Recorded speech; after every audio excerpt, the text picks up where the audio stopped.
last Friday feedback show. It seems like a long time since we were back in school.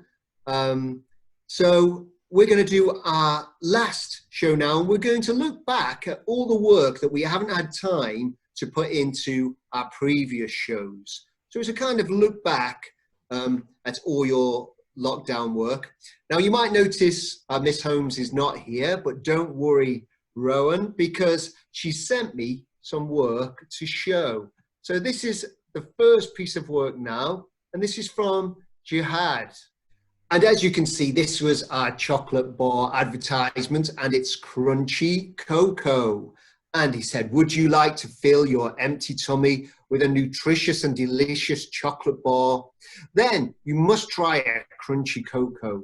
It's surrounded by chocolate fingers and covered in creamy, and I'll never know what that creamy thing is. I can't quite read it, but it says it tastes brumby, magical, and chocolatey. That's excellent. That's really good. It is good. I think. God, sorry. Sorry, I think my favourite part is the little eyes on the letters in the logo. I think those are brilliant. It's great, isn't it? Absolutely. I think it's a new word as well, brumby. I think that's a great word to describe a chocolate bar, brumby. I wonder if it's a mixture of brilliant and crumbly. Oh, that's good. That's very good. I like the rhetorical question at the start as well. Very good use of that. Nutritious and delicious. Great bit of rhyme there as well.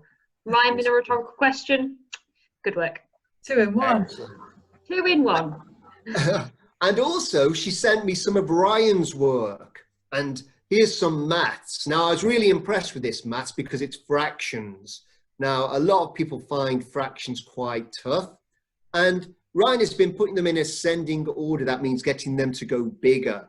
Now, it's quite straightforward when the denominator is the same, but it's much more difficult when all the denominators are different. And Ryan found out that 12 was a common denominator. So he managed to put them all in order using that. And also, with the last one, that 15 was the common denominator. So he managed to put them all in order too.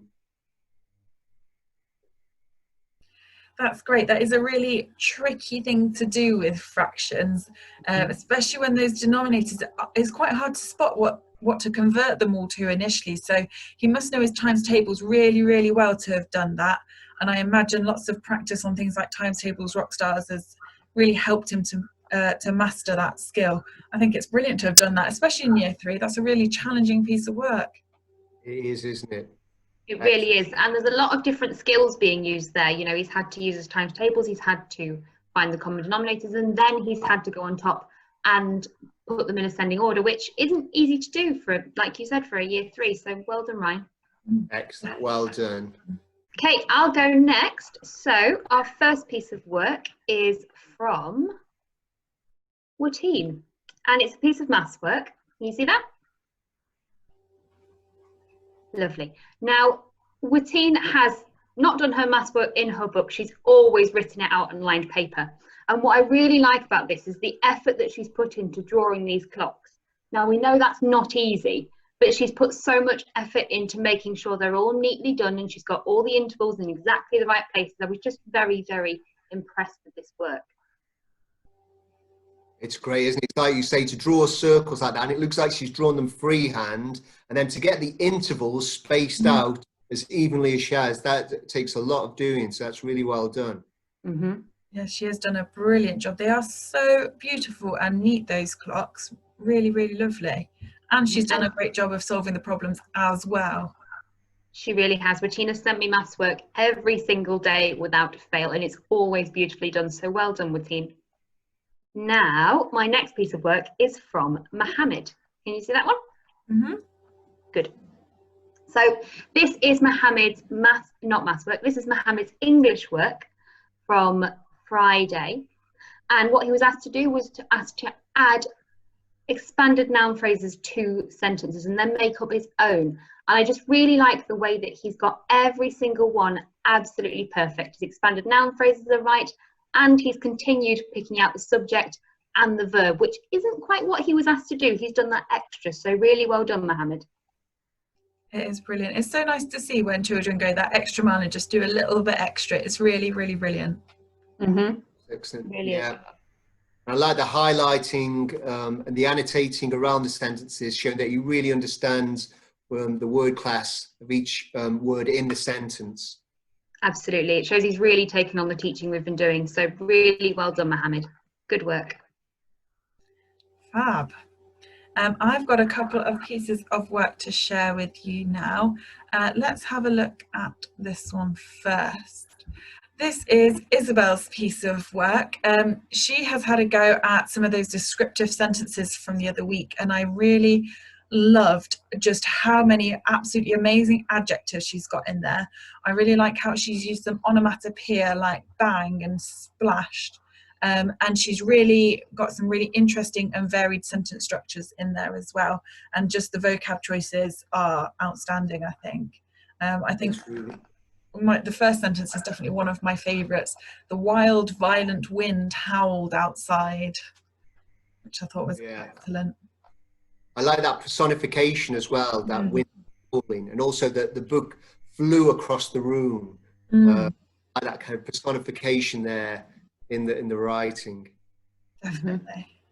Great use of adjectives and verbs here. I love this sentence. The fierce waves splashed and tumbled. I can really picture what she was watching, and it's a beautiful sentence there. Some really, really lovely writing, and she's really thought about it. So well done, Isabel. Great. Yeah, I have got another one to share with you now. This is an extract from Whale's Story. I think I showed some of Whale's Story a little while ago, but I didn't get to share very much of it. And first of all, I just want to point out how beautifully presented this work is. That handwriting is absolutely amazing. But as well, he's also included some direct speech in there. Further down here, we've got some rhetorical questions where he's explaining what his character is thinking. Where was I? Is that true?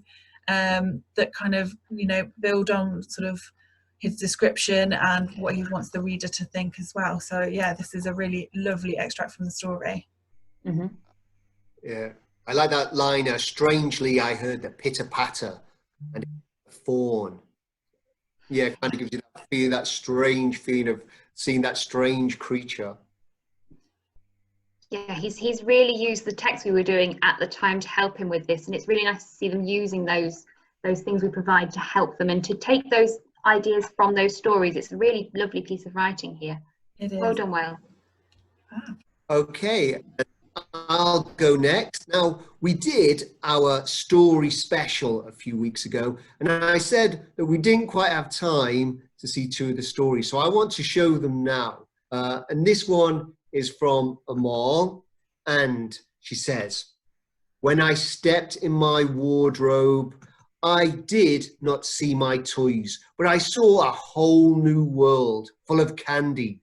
I saw trees made of candy floss and grass made of gummy worms and even bushes made out of marshmallows. I felt the sticky candy floss, and when I smelt it, it made me want to taste it. So I did." That's amazing.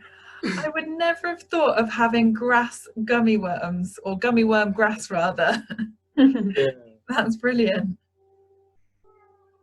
Really, really lovely use of all the senses as well, what she's seen, what she can smell, what she can taste. Beautiful work there. Yeah, an amazing place to visit. My next one, this was Surya, who kind of turned himself into James Bond, right in the middle of the action now. "After a while, one guard came, so I hid behind a tree. Quickly, I took my invisible drone. Sneakily, I drove it inside and saw the laser. The drone activated the screwdriver. It unscrewed all the lids and took the batteries. Sadly, I didn't have the right handprint, so I had to break in from the above."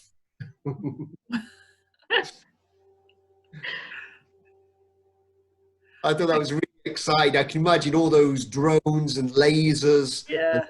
going on. Yep, Lovely piece of action text there, and great use of these fronted adverbials here. Really well remembered. It's easy to forget those. Yeah. Well done on those. I was just about to say, those are really, they're really effective, aren't they? The way he's They using are. them in this bit of writing. Really, really well done. A good bit of technical language there. The drone activated the screwdriver, unscrewed the links. So nice use of vocabulary there. So that's it. It's our final feedback show and our final look at your work over lockdown. It's felt really strange, hasn't it, for us teachers? Yeah. Yep. I think it's the strangest term I've ever had as a teacher, to be honest with you. I imagine it's the strangest term anyone's ever had, certainly. Yeah. That's fair, yeah. I remember saying to my class when we were talking about going into lockdown, and I said, it'll probably be 3 or 4 weeks and then we'll be back in school. I never thought for one moment that we were going to see out the entire year in lockdown. No. So after all that, I think what we'd all really like to say is well done to everyone who's been sending in their work, who's been trying their best. We know it's been tricky, but you've all done incredibly well, and you should be really proud of yourself for what you've achieved. Definitely. I think we need to say a big well done to all of the families that have helped children in year 3 and 4 as well, because we know how much you've done to support the kids, and we really, really value that. Every email that you've sent us, it's been really lovely to hear from you. Yeah. And I know that we all miss you all so very much, but we cannot wait to see you again, and hopefully that will be fairly soon, that we can see one another in person again. Fingers crossed. Yeah. So at this moment in time, it looks like in September we will all be coming back to school, which is going to be great. We're like Miss Usherwood said and Miss Nix, we're really missing you all. So it'd be really great to see you all again and be back into the classroom. So there's nothing left to say now, except the next video will be a transition video where you'll get to see your new teacher and a message from them. And we're now going to finish the video with a gallery showing some of your artwork that you've shown over the lockdown. So, goodbye everyone. See you later. Bye.